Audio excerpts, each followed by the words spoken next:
Tanah air, ku tidak lupakan,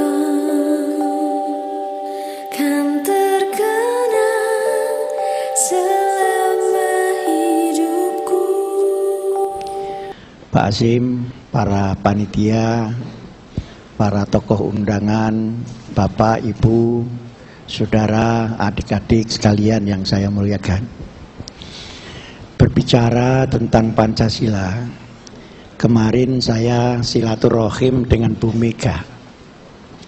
Kurang lebih jam 11, ngobrol sampai jam 12.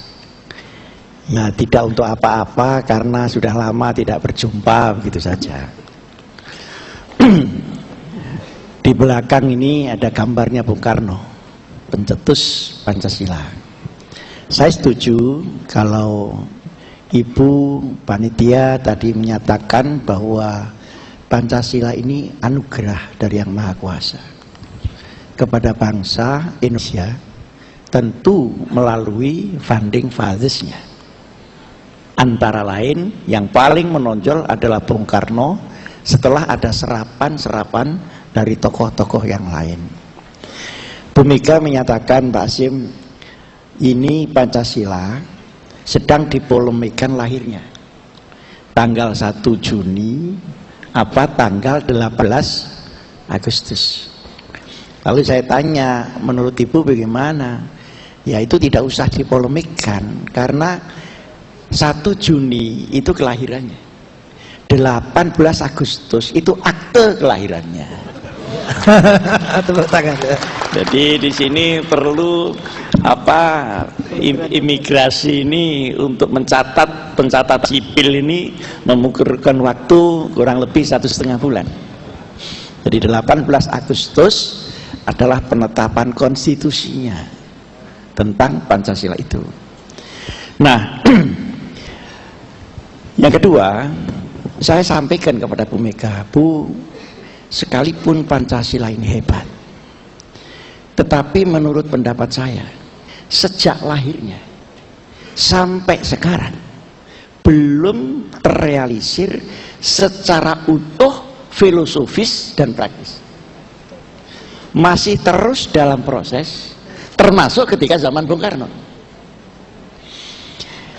Nah, dari 17 Agustus 45 berjalan 4 tahun, 1949 ada maklumat wakil presiden yang kemudian melahirkan pemilu 55, melahirkan demokrasi liberal yang tidak pas dengan konsep Pancasila itu.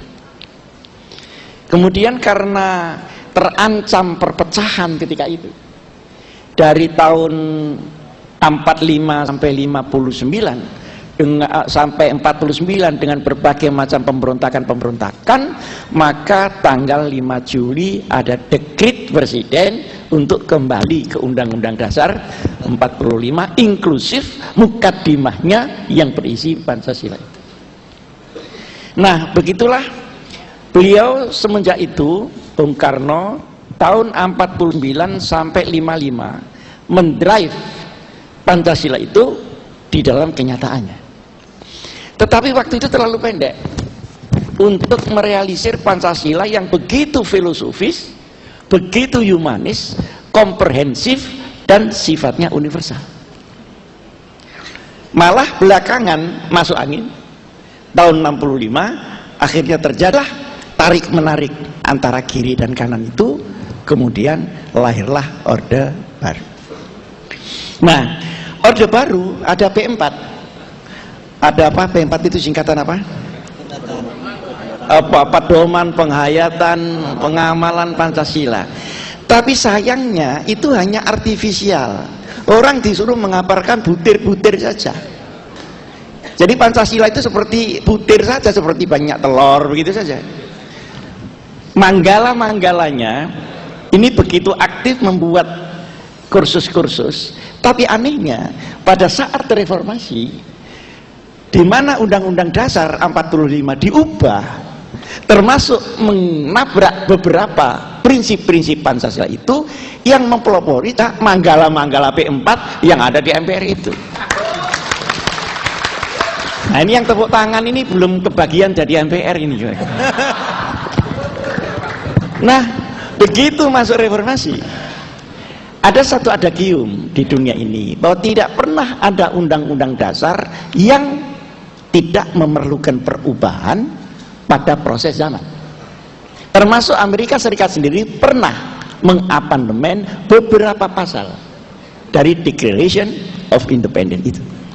Tetapi perubahan undang-undang dasar yang begitu mendasar itu harus sesuai dengan kebutuhan ketika itu, bukan sesuai dengan selera orang yang mengubah.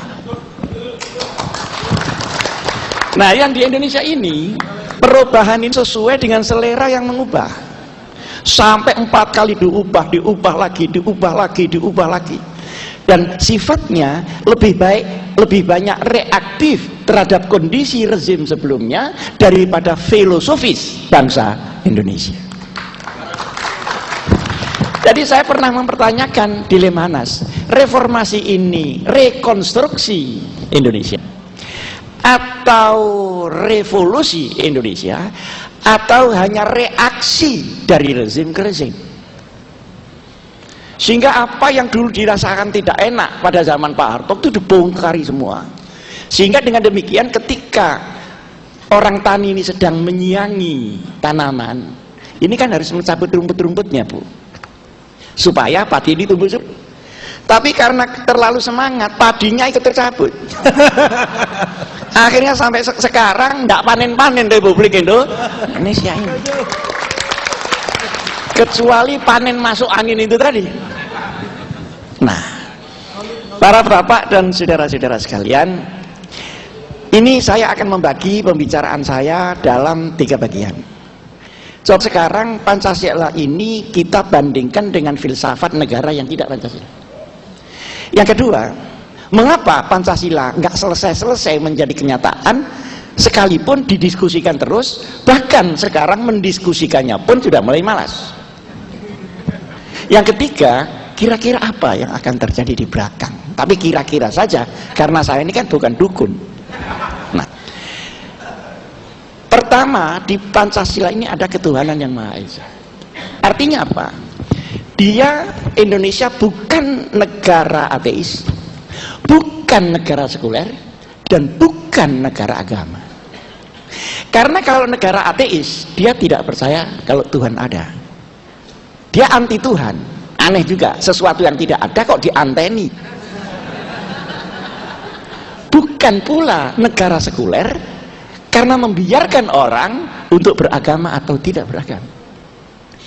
Tidak pula menjadi negara agama, karena teks agama tidak menjadi konstitusi, tapi value universalitas agama yang dikemas dalam konstitusi nasional itu sebagai umbrella untuk seluruh bangsa Indonesia. Nah, sekarang mana contohnya? Tadi contohnya kan per negara. Nah, saya akan memberikan contoh ya sekedarnya aja. Sekarang kita lihat negara Eropa Timur yang semenjak 70 tahun yang lalu menyatakan diri sebagai negara komunis, negara ateis, dan agama tidak boleh hidup. Dia berumur 70 tahun. Komunisme di dunia mulai tahun 20-an dan ambruk pada tahun 90-an dengan glasnost perestroika oleh Brezhnev, oleh Gorbachev. Padahal untuk mendirikan negara yang tidak bertuhan ini, di dalam catatan sejarah tidak kurang dari 110 juta orang harus mati untuk revolusi. Ternyata setelah 70 tahun ambruk. Saya baru saja ke Moskow, baru saja ke Pittsburgh, bukan Johannesburg. Kalau Johannesburg itu kan bal-balan. Ini Pittsburgh, kira-kira 3 jam dari Moskow. Di sana matahari paling 1 bulan itu tampak 1 minggu aja. Yang 3 minggu itu tidak ada matahari. Oleh karenanya saya ingin mengajak ulama-ulama ke sana supaya nanti tahu kalau di Pittsburgh itu ru'yah hisabnya ngaturnya seperti apa. Karena bulannya tidak tampak, padahal ru'yah itu berdasarkan pengincengan. Apa pengincengan itu? Bagaimana? Nah, ya ini hanya untuk memperluas wawasan aja, untuk memperluas. Tapi tiketnya yang mahal. Nggak tahu kalau Pak Hasim itu mau niketin saya ke sana. Ya. Supaya ada wawasan global daripada pemikir-pemikir agama kita. Nah, saya terus ke Cekoslowakia dan terus ke Hongaria. Dalam kondisi reformasi sekarang di negara komunis yang berubah, satu, orang mulai boleh beragama, kedua, orang mempunyai hak pilih, orang mempunyai hak untuk memiliki harta, kemudian dia tapi Katolik. Nah, kemudian Islam itu nomor dua. Saya ketemu keduanya. Sekarang ini 60.000 masjid dibuka di Rusia, sementara 127.000 gereja dibuka. Tapi masyarakat Rusia masih mikir-mikir, Tuhan ini ada betul apa enggak? Begitu sekarang. Jadi kemarin waktu apa? Lagi tenanan rek, udah guyonan. Jadi waktu zaman komunis itu sudah divonis Tuhan tidak ada dan tidak boleh diadakan. Ini waktu komunis. Setelah reformasi ini iya ya, Tuhan itu ada apa tidak ada gitu. Jadi antara ada sama tidak ada. Artinya apa? Bahwa ateisme hanya bisa bertahan 70 tahun, tidak lama. Karena bertentangan dengan jiwa manusia yang paling dalam, maka dia akan rontok. Sekarang masuk ke Eropa Barat. Eropa Barat menggunakan sekuler. Jadi sekulerisme itu adalah soft atheism. Nah, di situ antara agama dan negara dipisah. Jadi tidak boleh ada kebaktian Katolik di mana? Istana, di kabupaten, itu tidak boleh. Dan tidak boleh deket-deket sama undang-undang negara di sana. Undang-undang undang-undang, agama adalah agama.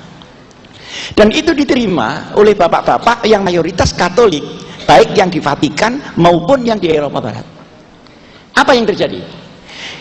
Di negara yang sekuler ini akhirnya pelan-pelan agama itu sendiri dihancurkan oleh sekularisasi itu. Banyak norma-norma agama yang dihancurkan melalui undang-undang. Misalnya, kita masuk di Copenhagen, di situ ada Denmark, kita masuk di Norwegia, kita masuk di Austria. Undang-undang perkawinan itu enak Pak di sana. Laki-laki boleh kawin dengan laki-laki.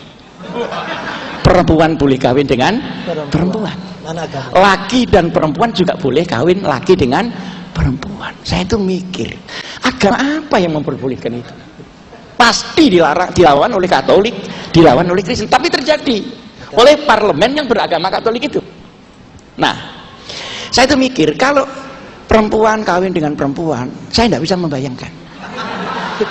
Tapi kalau laki-laki kawin dengan laki-laki, itu mau apa dia coba? Ini mau kawin apa mau olahraga atau mau? Nah, sehingga secara tidak sadar tokoh-tokoh agama yang melepaskan balon sekularisasi ini, dia satu ketika akan dimakan oleh sekularisasi itu sendiri.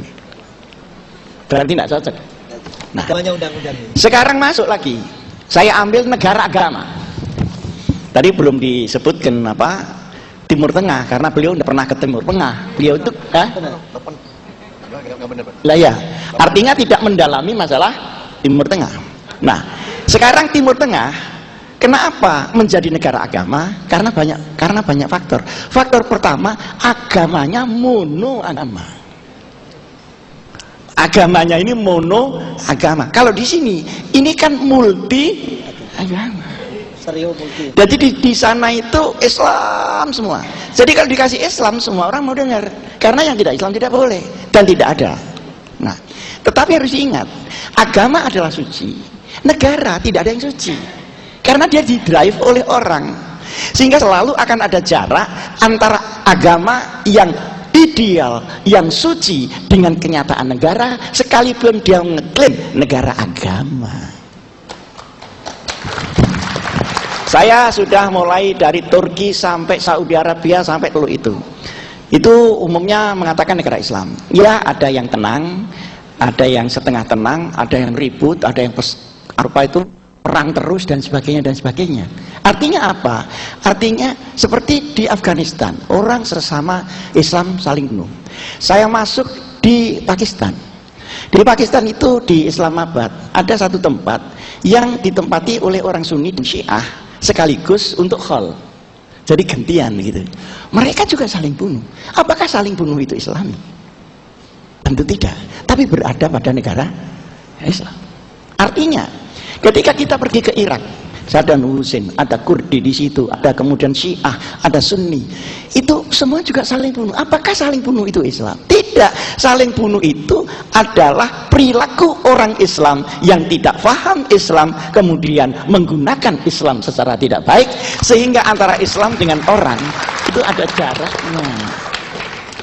Nah, saya alhamdulillah kalau pergi ke Timur Tengah sebagai sekjen ICIS ini, pekerjaan saya mendamaikan ini orang-orang Syiah sama Sunni yang ribut ini. Saya datang ke Libanon, 150 ulama, 75 dari Sunni, 75 dari Syiah. Saya pidato di situ. Mereka mau mendengar, karena yang pidato itu NU, Pak. Kenapa? Jadi kenapa? Karena mereka tahu kalau orang NU itu Sunni. Nah, karena orang NU Sunni, orang Sunni pasti mau dengar. Orang Syiah mau dengar karena sudah terkenal NU Hasyim Muzadi itu tidak pernah mencaci maki Syiah. Semua masing-masing pada posisi dan pikirannya asal tidak melawan Allah dan Rasulullah Sallallahu Alaihi Wasallam. Nah, pidato saya begini, ini rahasia, jangan ngomong-ngomong orang lain. Para bapak, baik yang Sunni maupun yang Syiah, kita lahir Sunni, lahir Syiah itu setelah Rasulullah Sallallahu Alaihi Wasallam. Setelah sahabat, baru di situ ada perpecahan Sunni dan Syiah. Loh, kalau surga itu hanya ditempati orang Sunni saja, atau orang Syiah saja, terus tempatnya Rasulullah yang sebelum itu di mana? Mikir juga ini serbannya itu, Pak. Mikir juga. Jadi saya minta dibedakan antara dogma agama dan pemikiran orang terhadap agama. Dibedakan mana yang mutlak dan mana yang relatif. Nah, sekarang Indonesia pakai Pancasila. Ketuhanan yang Maha Esa artinya negara ini karena multi agama, ada Kristen, ada Katolik, ada begini, maka yang dinaikkan itu jangan teks salah satu agama, tetapi nilai universal dari seluruh agama ini kemas di dalam ideologi negara Republik Indonesia. Nah, intinya itu pada ketuhanan yang Maha Esa ini. Tapi penjabaran ketuhanan yang Maha Esa dalam ritual dan dalam action ini tentu berbeda, tapi semua percaya kepada Tuhan. Yang kedua, sholat dan ibadah bisa beda, tapi seluruh agama kan minta makmur, minta adil, minta pinter, minta bersatu. Itu kan sama. Maka yang beda tidak usah dipaksa sama, tetap yang sama jangan sekali-kali dibedakan. Maka rumusannya menjadi ketuhanan yang Maha Esa, tapi tidak sekuler. Artinya agama-agama ini dilindungi. Ada orang merusak gereja, jangan dibiarkan, ada pidananya. Ada orang menginjak Quran, ada pidananya. Artinya negara tidak acuh tak acuh, tapi tidak mengatur kepada ritual agama. Ini kan luar biasa, Pak. Lah anehnya orang luar biasa itu, orang Indonesia ini yang luar biasa dibuang digaji yang ngecek-ngecek. Kita ini orang Indonesia punya rasa minderwaardigheid kompleks karena terlalu lama dijajah, Pak. Jadi kalau kita pergi ke Arab itu belum 2 tahun, kalau pulang itu lebih Arab dari Arabnya, Pak.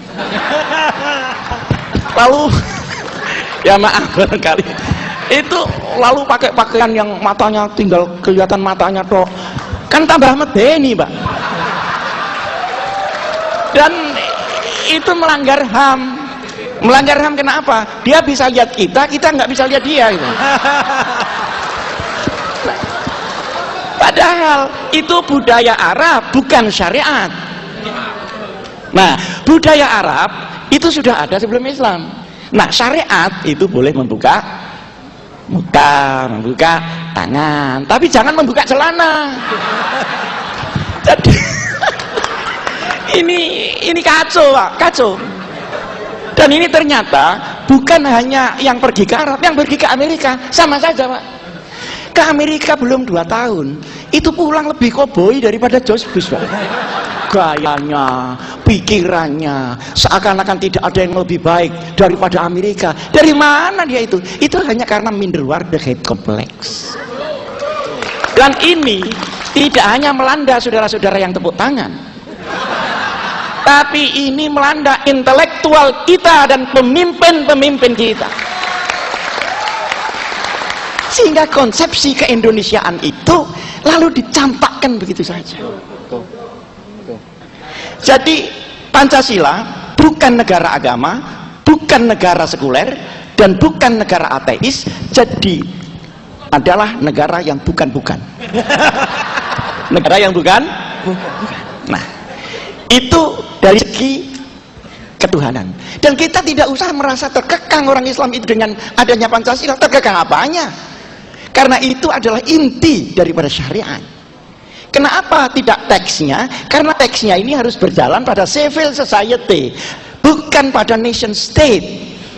Nation state ini umbrella for all. Kalau ingin melakukan sendiri, silahkan pada jamaiyah yang disebut civil society. Silahkan di NU, silahkan di Muhammadiyah, silahkan di PGI. Begitu. Dan konsep ini luar biasa, Pak. Coba bandingkan dengan tadi ateisme, negara agama, dan negara sekuler. Sekarang persatuan. Kenapa persatuan Indonesia? Kok tidak ditekan persatuan dunia? Loh, Quran itu bilang persatuan itu kebangsaan, Pak. Internasionalisme itu ta'aruf. Saya tidak pakai dalil karena tidak semuanya ngerti dalil. Dan yakinlah bahwa saya kiai pasti ada dalilnya, gitu aja. Pasti ada dalilnya. Inna khalaqnakum min zakarin wa unsa wa ja'alnakum syu'uban wa qabail lita'arafu. Jadi bangsa dan kabilah ini dibuat dengan identitasnya sendiri. Internasionalisme itu adalah ta'aruf, lita'arafu. Artinya interdependensi. Tetapi masing-masing mempunyai dependensi sendiri yang harus dihargai. Jadi hanya negara yang berkebangsaan yang bisa bangkit menjadi negara besar. Kalau tidak, akan menjadi negara kuli, termasuk Indonesia. Siapa bilang, Pak, Amerika itu tidak nasionalisme egois? Siapa bilang? Itu anak buahnya hilang aja di Papua 2 orang aja. Udah negaranya ribut sampai mana-mana. Tapi kita yang digantung di mana-mana, tenang. Jadi tidak ada itu. Jadi persatuan Indonesia bukan anti internasionalisme. Karena persatuan kebangsaan itu adalah azali secara filosofis. Nah, kemudian ada kemanusiaan yang adil dan beradab. Perhatikan, Pak, seluruh agama, mulai dari teologi, bergeser kemudian ke ritual, bergeser kepada pengabdian sosial, ujungnya kan mesti kemanusiaan, Pak. Jadi diambil ujungnya saja, Pak, bukan diambil sholatnya begitu. Jadi hanya agama yang berhasil, yang sampai kepada kemanusiaan. Maka ara'aitalladzi yukadzibu, ini yang tidak ngerti tenang saja. Kamu pengen tahu ya orang yang mendustakan agama, kaya agama tapi dusta, bahwa mereka yang beragama tidak sampai kepada kemanusiaan. Itu masih ditambah lagi yang adil dan beradab. Kalau tidak berpakaian masuk Facebook itu adab apa enggak? Nah, adil inilah maka posisi Indonesia harus non-blok. Tidak boleh pro barat, tidak boleh pro timur, dia harus menegakkan kebenaran. Jadi Indonesia haruslah memperkuat yang benar, bukan membenarkan yang kuat. Hari ini Kita sedang terkesima untuk membenarkan yang kuat, tetapi kurang memperkuat yang benar. Dan itu bukan hanya salah kita, hukum kita pun mesti begitu. Kalau orang korupsi sedikit, insya Allah gampang tertangkap. Karena tidak bisa diratakan, Pak. Jadi kalau mencuri itu sekian besar, rata, jadi aman, begitu loh. Jadi semua bicara senturi, sak DPR-nya, supaya dibuka ini seterang-terangnya, akhirnya ditutup segelap-gelapnya. Ini yang tepuk tangan belum kebagian aja, otak kebagian. Nah, artinya ini besar ini, Pak, gitu. Nah, sekarang kita masuk ke 4, itu lebih jitu lagi, Pak, itu, Pak. Perhatikan, Pak, kata-katanya. Saya yakin bahwa ini anugerah yang maha kuasa.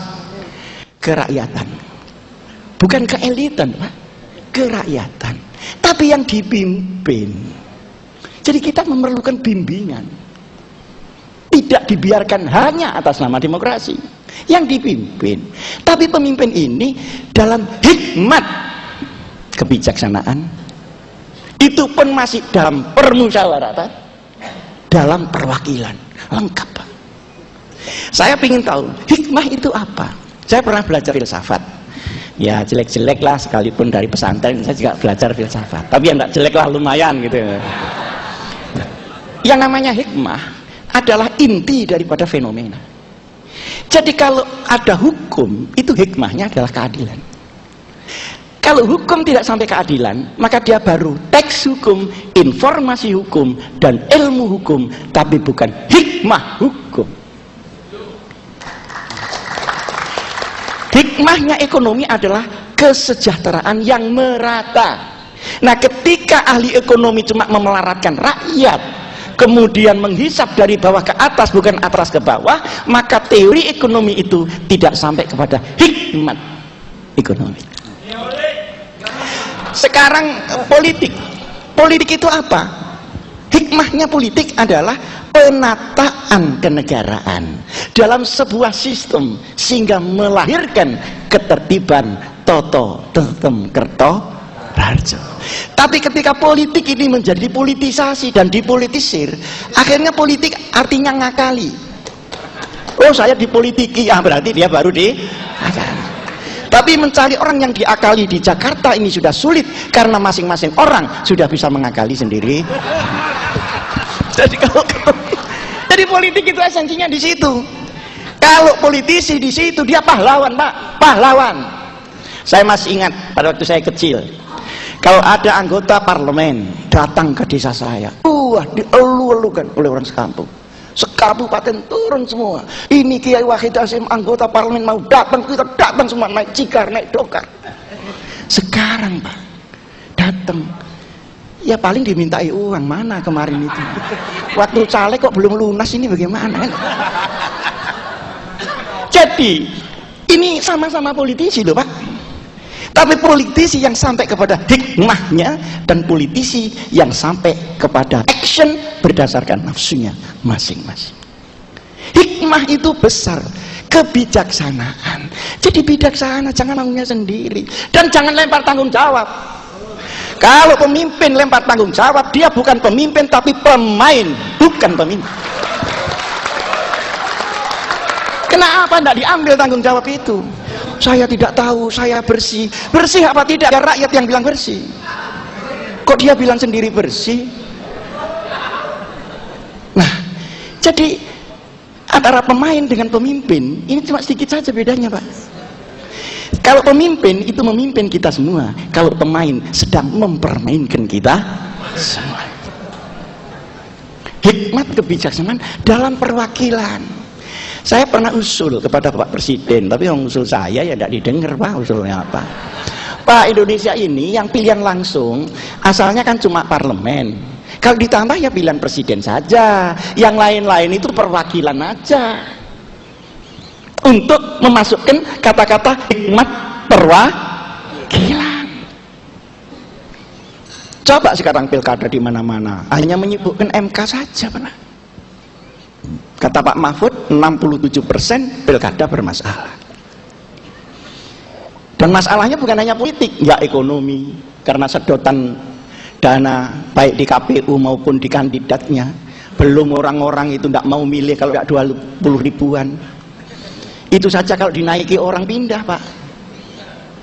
Ini bukan pengalaman loh ya. Atau dari sana diterima, akhirnya dia tidak milih, Pak. Nah, ini kan sebenarnya kita mengingkari filosofi kita sendiri. Terus yang kelima lebih dahsyat lagi, keadilan sosial.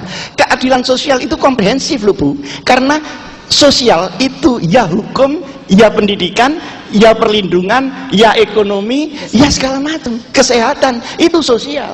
Jadi yang namanya keadilan sosial adalah keadilan komprehensif. Perkara orang kaya atau miskin jangan ditentukan oleh adil apa tidak, tapi ditentukan kapasitas dia di dalam menjalankan kehidupan. Coba. Jadi saya selalu katakan, orang-orang Islam, orang-orang seluruhnya yang beragama, orang-orang Indonesia semua, sudah jangan ragu-ragu kepada Pancasila itu. Nah, sudah, ini satu bagian. Bagian yang kedua, hari ini kita sedang ragu terhadap Pancasila. Alasannya, ternyata dari hari ke hari Pancasila tidak bisa menyelamatkan Indonesia. Sedang ragu terhadap Pancasila. Alasannya, ternyata dari hari ke hari Pancasila tidak bisa menyelamatkan Indonesia. Padahal ini bukan Pancasilanya yang salah. Pancasila tadi belum perfect di dalam tata laksananya. Seperti yang saat tadi saya katakan kepada Ibu Mega dan disetujui. Inilah masalah-masalahnya. Cuma setiap filosofi bangsa tidak bisa selesai dengan sendirinya tanpa diwadahi sistem kenegaraan yang menjamin terselenggaranya filosofi itu. Nah, yang menjamin terselenggaranya ini undang-undang dasar. Kurang banyak kasih undang-undang.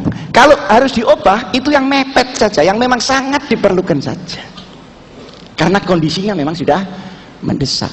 Ya, yang dimainin itu pada tingkat undang-undang, jangan pada tingkat undang-undang dasar. Para bapak, sayangnya dulu P4 Pancasila dan UUD 45 yang di P4-kan itu hanya artifisial, tidak dihayati apalagi dilakukan. Karena yang ngasih ceramah sama yang diberi ceramah itu aslinya sama bohongnya, Pak. Ya, tapi karena ada dananya ya tidak apa-apa, mari kita bohong bersama. Nah, sayangnya di situ. Satu. Yang kedua, partai itu ketika itu 3 sebenarnya sudah bagus. Tapi karena tidak dikasih bagian wewenang, wewenangnya tersentral di atas, sementara 3 partai itu hanya legalisator, bukan legislator, maka terjadilah dobrakan reformasi itu. Jadi masalah-masalah sejarah ini harus diberitahukan kepada anak-anak muda. Tidak ada negara di dunia yang maju tanpa civic education. Tidak ada. Ambil mulai Australia sampai Amerika. Semua negara dia punya civic education. Untuk dia tahu sejarah bangsanya. Untuk dia tahu kemana saya akan memimpin bangsa ini. Dan apa karakternya. Sementara sekarang tidak diajarkan atas dasar demokrasi. Dan demokrasi sekarang sudah menjadi industri, namanya industri demokrasi. Kenapa? Karena dia lahir pada saat rakyat masih miskin, Pak. Sebenarnya kalau rakyat cukup pangan, cukup sandang, cukup ekonomi, cukup pendidikan, cukup kesehatan, cukup perlindungan hukum, demokrasi itu akan datang secara natural, pelan-pelan. Tapi ketika dia di-drop dalam keadaan orang itu susah makan, Pak, maka demokrasi akan ditukar dengan sembako di mana-mana. Wassalamualaikum warahmatullahi wabarakatuh.